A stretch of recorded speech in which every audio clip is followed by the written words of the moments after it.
That's what unity feel like, man. That's our word for the year, man. Don't forget this feeling right here. Down, has some time, zings it, and a diving grab. Darius Stewart, the rookie, what a play at the 42 of Miami. We powerful with unity, man. We united. Brown gets it off. He's throwing long on the near side for Anderson. He's got him into the open field. Touchdown, Jets. No flag. Let me tell you something. That's what I told him. Listen up. People don't follow titles. They follow courage. Off the play fake. The pass is complete to Lawrence Thomas, and he barrels into the 15-yard line. Second and 2. Passes intercepted by Brooks.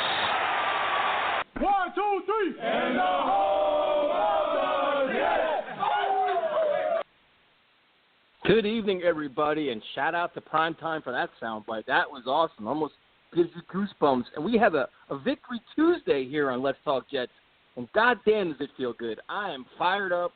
I just can't wait to talk some football. It's a proud day to be the Jet fan where they just absolutely kicked the living hell out of the Dolphins. So there's plenty to talk about. So let me introduce the man of the people, Long Beach Joe. Yes, absolutely, Ty, man. It's what's going on with you, man. It's awesome. It's awesome to come off a win like this and watch this team, go out there and play so well. It just feels good to finally – get that win out the way and keep moving on through the season with the team just looking the way they did. And also for everyone, listening, I know we'll do a show on Friday as well and talk about it, but I will be at the Jacksonville show as well. So, everyone come to the Jacksonville game and meet me, man. So without further ado, let's go ahead and get right into it. I'm the man of the people. I'm here for the people. Let me shamelessly promote our Facebook page. Everyone go on Facebook, search Let's Talk Jets Radio. Okay, our content's up there. Go ahead and give it a listen. Message us. We'll message you right back. We love going back and forth with people about this football team. Also, leave us some feedback. We love hearing about what you guys think we do here on Let's Talk Jets Radio. So without further ado, Ty, let's get into the show, man. I am fired up. Yeah, and as always, check out, we have a YouTube channel. Subscribe to our YouTube channel. Joe has his pick'ems on there. He does the game previews like you mentioned. We're going to have all kinds of content. We're going to add some stuff from the games. Also, we're on SoundCloud, iTunes, Stitcher, Google Play. You pretty much name it, we're going to be on it. Twitter and Instagram, we're very busy on there as well. Reach out to us, give us feedback, subscribe, whatever you want to do. We're all about talking to everybody, having a good time. And before we start with this show, there's two things we want to mention. Like Joe said, he'll be at the Jaguars games. Make sure you come say hi to him, and he will charge for a hug. It's all rumors. And the other thing is, if you're going to go to the game and you need some tailgate food, Annabelle's House of Mozzarella, right down the road from there. And I was actually there this past weekend, and the food is phenomenal. Phenomenal. So Annabelle's right down the Patterson Plank Road. Look it up, House of Mozzarella, phenomenal food. Also, Jet fans, I know you're fired up. We got a big win, and now you're getting the itch. You tank crowd, I know who you are. You want to go to Sunday's game. I know you're going to act big bad, like I want losses. No, you want to go to the game. And now how you're going to go to the game? You're going to go to SeatGeek. Download the SeatGeek app. I did it myself. The SeatGeek app is very, very easy to download. You can do all kinds of stuff with it. You can search for tickets, all kinds of events, concerts, whatever you want to look up. You can look up your view from the seat. You can do anything you want. And the really cool thing is Jet tickets right now, believe it or not, are not very expensive. Yes, I know they won, but they're not expensive tickets. So if you use the code NYJF, you get $20 off. And that may actually pay for a damn ticket. So listen. SeatGeek, go there, download the app, check it out. It's super easy to use. Even I can do it, which is saying a lot. So check it out. Use our code NYJF. You get $20 off your first purchase, and go enjoy the game, man. And Joe, let me say this, dude. We both predicted the Jets loss last Sunday. Yeah. The cards were kind of stacked against them with the rebuilt offensive line. We'll break down both sides of the football, but I'll tell you what, I was proud to be a Jets fan, man, because you know what? This is a rebuilding team. And the one thing we've said the entire offseason is we want to see a young, hungry team play physical, well-coached, passionate, bring everything to the table, show everything they have on a weekly basis. And if they do that, we'll be proud, win or lose. Well, the Jets not only did that, they just absolutely manhandled the Dolphins. And I was there, dude. It was so awesome for the Jet fans that actually did show up. So the crowd was rocking. And it was a good feeling, man. Like, wow, Bowles made adjustments. They played well, and the Dolphins had no answers. I was like, wow, I'm proud of this Jets team, man. They actually play with pride and passion, and that's all you could really ask for, man. Yeah, this team looked totally different than the team that we had seen for week 1 and week 2. This looked like a totally different team out there. It looked like guys had showed up, put on their uniforms and said, you know what, not today. Today is the day that we go out here and we destroy these idiots, this crappy team that we see every year that's in our division. We need to absolutely wipe the floor with them, and they did just that. This was a team that played well offensively. This was a team that played way better than we played so far defensively. There were guys showing up, and I know we're going to break it down, but there were guys showing up this game that we've had questions about whether they're even on the roster. And they came out and played in big spots. And even special teams-wise, we played well there too. We made plays on special teams that helped us throughout the game as well. And we were well coached. We were well coached as well. There were some things that, were changed. We saw adjustments that happen. We saw things move a lot better here. I'm so excited to see this team finally play well, as you spoke about, a young, hungry team, guys going out there competing and fighting and putting it all together. Man, it was great to see. And the funny, and it's so funny because there's a certain portion of this fan base, and even the media has their agenda. It's like, listen, Jets fans, don't get too excited, and this is going to ruin your tank. Listen, hold on. As a Jets fan, I've been following this team 30-something years. I am proud to see them play like that, and I was happy.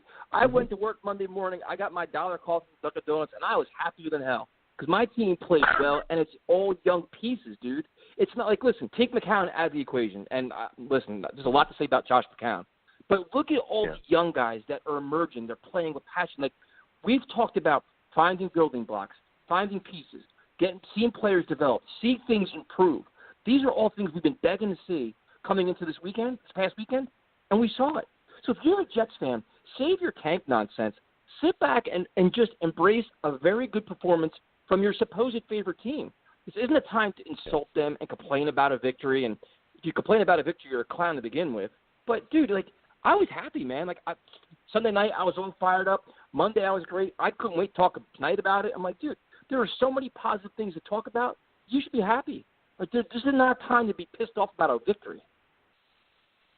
Yeah, I mean, I saw some things, on social media about people being upset about a victory. I mean, to each his own. I've had I didn't call anybody an idiot, but I have. I'll call him an idiot. If you're one of the idiots that are pissed off about a victory, call in and talk to me. I'll set you straight. Don't worry about it.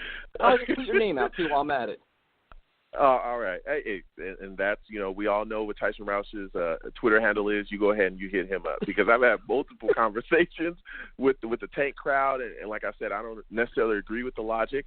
But for me, I look at the situation and I say something that you just spoke on as well is things that I've said is, hey, I want to find out what the building blocks are.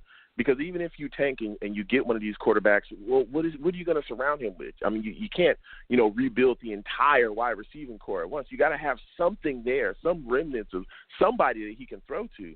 And to see some of the young guys like Bobby Anderson step up this game, or Darius Stewart going out there and making critical catches, these are good things that we can build on because these are guys that are young that we can keep here and we can move forward with and we can surround that franchise quarterback with to give him targets and options out there. And to see even some of the young defensive players like Adams. I mean, we're going to talk about him all night. That dude is a monster, okay? He is an absolute monster. All the tackles and the things that he was doing, the back-to-back plays that he was making, I was just jumping around my living room watching him play football. But all of these things are things that say, hey, when we go forward and we move forward into the future, these are the guys that are staples that can stay here. And all we have to do is continue to build to make this team better for long-term success. And I loved watching that. Yeah, and the one thing is, Primetime made that soundbite for us, and it was, dude, this is a united team. This is a close-knit team, and it's obvious.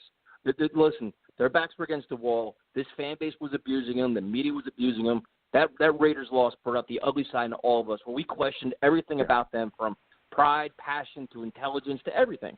And I'll start with this, Joe. I give credit to Todd Bowles. I give credit to Todd Bowles because you know what? He rallied his troops.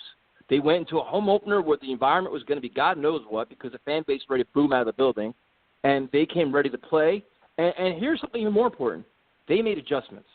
And the funny thing is, when you watch his press conference, Todd Bowles never tells you anything. He's boring. He's vanilla. He never admits to anything. And we'll go with defense first. The first change he made was he benched Justin Burrs and put in Darryl Roberts, and it paid huge dividends, enormous dividends, because Darryl Roberts was excellent coverage. I mean, let's be honest, Joe, Justin Burris struggled tremendously last week. He made a subtle change, and right off the bat, instant dividends, and I give Todd Bowles credit for that. Yeah, he did that. He also made a change in the defense where I saw him using a lot of three safety looks too, especially dealing with some of the tight end. Yeah, in coverage. I was just about to get there with Brooks as well. He put Brooks in a lot of spots to make plays. This is a guy that had a big game for us. A big game. I mean, he had two interceptions. But that interception, especially on that fake punt that they tried to do, what an idiotic football team. Can we just talk? I cannot wait to really get into the show so I can just destroy the Dolphins because I hate the Dolphins. But what an idiotic move, you know. But I mean, they're idiots anyway. So, but that interception was huge for us. You know, he was just out there making plays all over the place and just allowing other guys to get free as well. Some of the things that he did with the backers, he brought some blitzes that got to Cutler, and I thought that was done well as well. The defensive line played well too. Dude, Steve McClendon, you talking about a beast up front. This guy was throwing guys around. I mean, that play where he almost got into the backfield for the handoff. I mean, this guy was doing things that we've been wondering, hey, where's this at? This is a guy that we brought in, after we let go of Snacks. He was the guy that was supposed to be this nose tackle, be able to rush the passer, and we haven't seen enough of that. He's kind of been up and down. This guy came out and stood up this game and said, hey, I'm going to play football today. And he balled out. Guys just was constantly out there making plays. Man, even Buster Screen. Even Screen had himself a sack. Todd Bowles just sent guys from everywhere and made it so hard for Cutler to just sit back there and just pick us off from the pocket. He made it uncomfortable for Cutler out there, and he also found a way defensively to corral Jay Ajayi. That was the big question here, was can you slow this guy down? Can you stop him? He had 11 carries for 16 yards. That was his day. That's it. So that's huge to me, to see him mentally go in there and take this guy out the game and out-coach another coach on the other side of that football field. I just, hats off to Todd Bowles, and I give credit where credit is due this game for him. Yeah, like I said, and you mentioned a lot of things, and the free safety look using Terrence Brooks, and that's a player that, when the Jets traded McDougal, we were kind of pissed off, and hey, give credit to Mike McHagnon. Terrence Brooks looked like he's a player, the free safety thing, and I'm going to say this, that this next player, we ripped to shreds along with his sidekick for the last 2 weeks, and Demario Davis arguably played his best game as a New York Jet. Demario Davis was a man amongst boys out there, and he was a big part of why they stopped that running game. Not only was he hitting holes and making tackles everywhere, I mean, dude, he was a tackling machine, but his passion and his energy and his leadership is infectious. Him and Jamal Adams are just, you can see, dude, they bring a different level of energy, but for all the ripping of Demario Davis we did the last 2 weeks, dude, that was impressive, man. He was making tackles all over the place. Darren Lee was making tackles. They were running sideline to sideline. Coney Ely was another guy making plays out there. Dude, the defense was swarming. They were running around. And the other thing that was important, dude, they were having fun. Like, you can see they were enjoying themselves because when Bowles is setting those blitzes out there and he's aggressive and all this, the players, when you start hitting the quarterback or you start seeing results, it starts rubbing off on each other, man, where you're like, wow, I want to make the next play. I want to be the next playmaker. Like, They were having fun, dude. And then the crowd fed off it. For the Jet fans that did show up, which is a whole other story. But, dude, it was on the defensive side of the ball, it was so much fun to watch. Even Mo Wilkerson was making plays, but you could tell he's a little banged up. I will say this. You could tell he's dealing with his injury. There was times on the sideline where I watched him when he came off the field. You could see he was a little shaky there, which is fine. But, they made up for it. It was an impressive, the defensive side of the ball, it was nice to see them aggressive, physical, tons of passion. And, man, and you mentioned Jamal Adams. This dude could be the new king of New York. He is like dude, he plays linebacker. He plays safety. He plays corner. He can do whatever he wants. And he makes plays wherever he wants. He's like, this is my game. I'm going to take over this game right now. I'm going to show you what I can do. And you can't stop me. And they can't, dude. He is a legitimate weapon. And the thing is, he's so good, you don't realize how good Marcus May is playing. Because he's playing pretty well as well, but he's like the under the radar guy. Like he's like the the silent assassin out there. Meanwhile, just like Jamal Adams, like heat seeking missile. It's, dude, I know it's only one game, and this is all we're basing our analysis on right now, but it was so much fun to watch for once after the first two games that if you're a Jet fan, how can you not be a little excited? Like, wow, wait, you know what? There are some building blocks here on defense. This is what we wanted to see from Todd Bowles for a year. Like, Joe, isn't it? This is like Jamal Adams is the kind of guy Todd Bowles had in Arizona, with what's his face, Matthew and the other guy, with all these versatile players. Because then you could free up Buster Screen to blitz. You could free up all these other guys to blitz. So, man, it was listen, for one game, it's only the Dolphins, but damn, that was a lot of fun. And that's great analysis right there. When you talked about, hey, these are the kind of safeties that he had when he had Matthew and Tony Jefferson as well. Out there in Arizona. These are the type of looks that he needs to have. And you brought up, Demario Davis. Like you said, this is a guy that we have been on top of because he's been underperforming. He came out and had a great game, but it's also the depth that I wanted to see. How many other backers can make some plays out here? Yep. Because we got our two starting backers, Lee and Davis, they weren't playing very well. This guy, David Bass, came out and said, hey, I'm on the roster as well. I can step out here and make some plays. He made some big-time tackles and also had a sack too. There were so many guys just constantly contributing, guys coming off that bench and putting in work and going out there and doing the best they could. Julian Stanford looked solid out there as well. Like you said, I looked at Muhammad Wilkerson. He looked a little limpy a little bit, but, he was out there able to, just stay stout and hold the line. Bruce Carter was out there. He looked solid. He had some tackles too. There were guys making plays from every part of this defense, and he just pumped guys up. And Adams, like I said, Adams is just amazing. The only thing that I worry about with him is the taunting stuff. That's the only – I know he's fired up. I know he's passionate. I know he's out there and he wants to do his thing. But when you hit a guy, just walk away. Don't start barking in his ear. Don't start doing those things because refs will start looking for it, and they'll start penalizing you even more because we all know how the NFL works. It's kind of soft right now, But other than that, he is out there absolutely drilling people and making plays back to back to back, man. This guy's everywhere. Like you said, he's safety, he's at corner, he's moving around. There's just so many things that they can do with him because he's so versatile. It's just great to see, man. This was just an awesome win, and it was just an awesome performance by our defense. And the cool thing is when you have these guys flying around, whether it's May or Adams or Brooks, even Demario Davis, Lee, Jordan Jenkins, all these guys, you're making players then make business decisions. These wide receivers start making business decisions. Do I want to lay out for this ball? Do I want to go over the middle? Do I really want to do that? Or am I going to alligator arm this thing and maybe I'll go a different route? You start changing game plans, dude, because receivers are going to start fearing people. Or the offense is going to start fearing Jamal Adams and May. And like I said, when you can start blitzing Screen off the edge, when Screen first came to the Jets, that was one of his biggest assets was blitzing off the edge. Yep. You have when you have versatile pieces, your defense is creative, it's unique, it's not very easy to decipher what they're doing. So it's hopefully they can build off this. Going to the offensive side of the ball, again, dude, adjustments. And the first big piece, in my opinion, was the return of Austin Seferian-Jenkins, which it changes your game plan right off the bat because he's over the middle, he showed off some excellent hands, but he's a good safety valve, and that right there frees up space for everybody else. So, Joe, we can start with that. Seferian-Jenkins coming back is a huge asset for this offense. He absolutely is, and this is a guy that I've been absolutely, talking about and been screaming at the mountaintop about when a lot of people wanted to cut him and get rid of him in the offseason. It was you, Tyson. A lot of people wanted to draft somebody else and get rid of him. It was you, Tyson. A lot of people just wanted to see this guy gone off the roster, and I was yelling at people, this is a guy that can definitely perform in the NFL.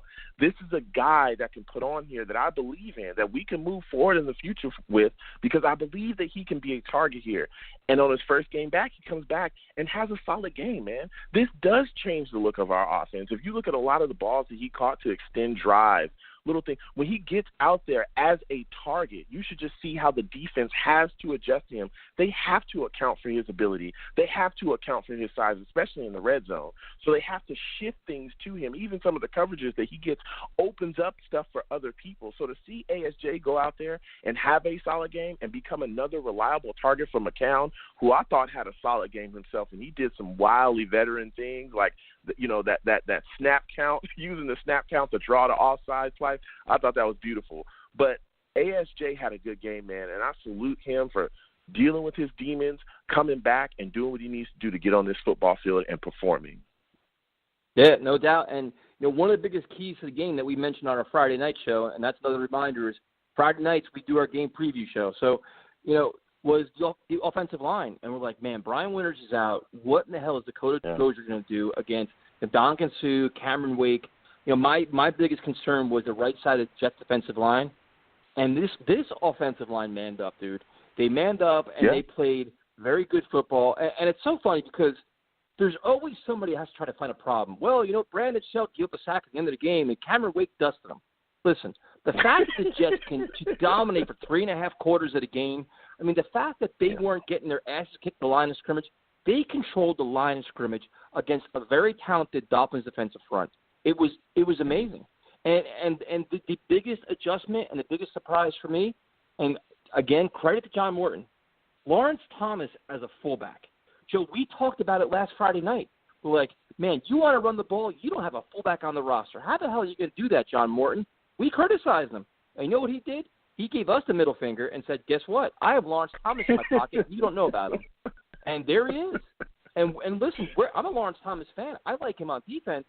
Dude, he comes out and plays 15 snaps on offense, makes a big catch, and it's like a big blocking back to boot. Yeah. We've seen this before in the NFL. I believe they've done this in the past with Sheldon Richardson as well, putting him at fullback in like goal line stances and stuff like that. But that was creative play calling. Lawrence came out and did his thing. Like you said, had some snaps at fullback. That catch I thought was amazing. He almost broke it. I was pulling for the big man, all right? I'll pull for the fat boys up front when they're trying to make plays, whether it be defensively or offensively. And he almost had it, man, but that was a solid 15-yard gain. So I love that play calling as well. The offensive line held up, played solidly. I mean, Josh McCown really only got sacked twice, only lost 16 yards. It was a little shaky early. I was a little worried when Cameron Wake got that sack early. I was like, oh, man, it might be a long day.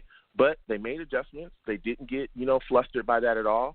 And they were able to hold up. They really did hold this defensive line very well and kept, McCown upright for the most part. So salute to this offensive line for playing well too. Yeah, so we covered the offensive line. We covered the tight ends.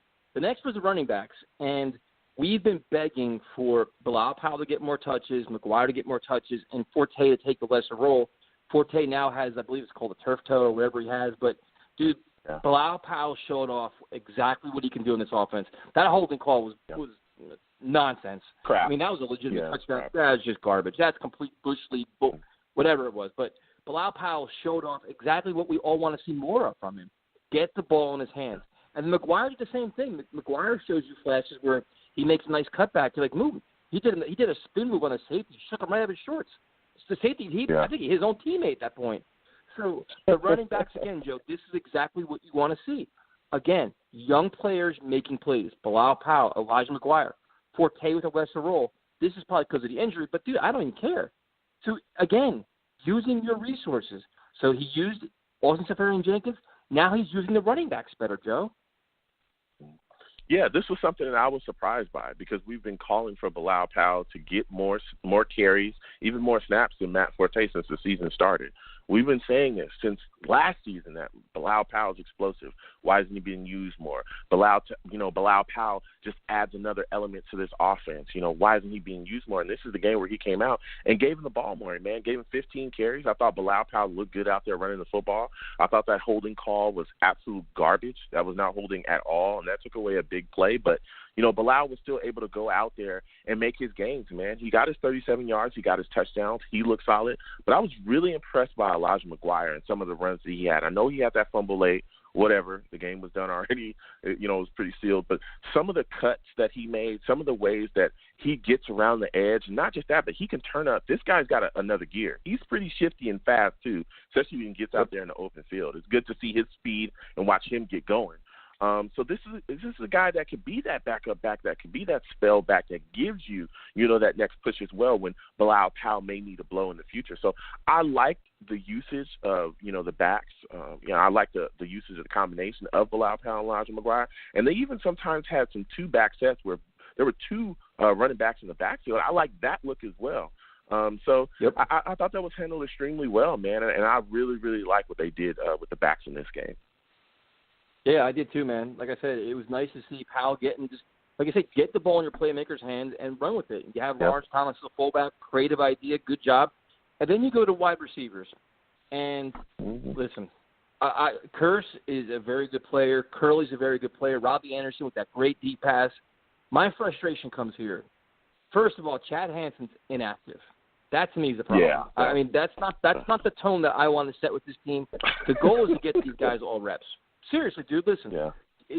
Chad Hansen being inactive is a problem. That either means he's not ready to play receiver or he's not ready to contribute on special teams. Either way, it bothers me. Sharon Peake, I don't understand why Sharon Peake gets reps over Darius Stewart. I will never understand that. Darius Stewart needs to get on the field. He's not on the field enough, in my opinion. He showed that one catch he made was ridiculous. Ridiculous. Like, every week he makes that splash play, and then he's off the field again. He comes right back off. So, listen, I understand what Curse and Curley bring to the table. I understand what Robbie Anderson brings to the table. The Jets have got to find a way to get the ball in the hands of Darius Stewart more. I think it's a resource you should use, and I just, for some reason, having Hansen inactive is going to bother me, and I hope it doesn't continue over the next 4 or 5 games. Yeah, I don't understand why Hansen's inactive either. Don't get it. The situation with Darius Stewart, I'm not understanding how this guy was good enough to be a starter, or good enough to be your third-string wide receiver, your slot receiver, on your first game, and then rolling up to these games, you're starting to give him less and less and less snaps. I don't understand. I personally don't understand why he's not starting over Sharon Peake either, because so far what we've seen out of Darius Stewart is this guy has big ability.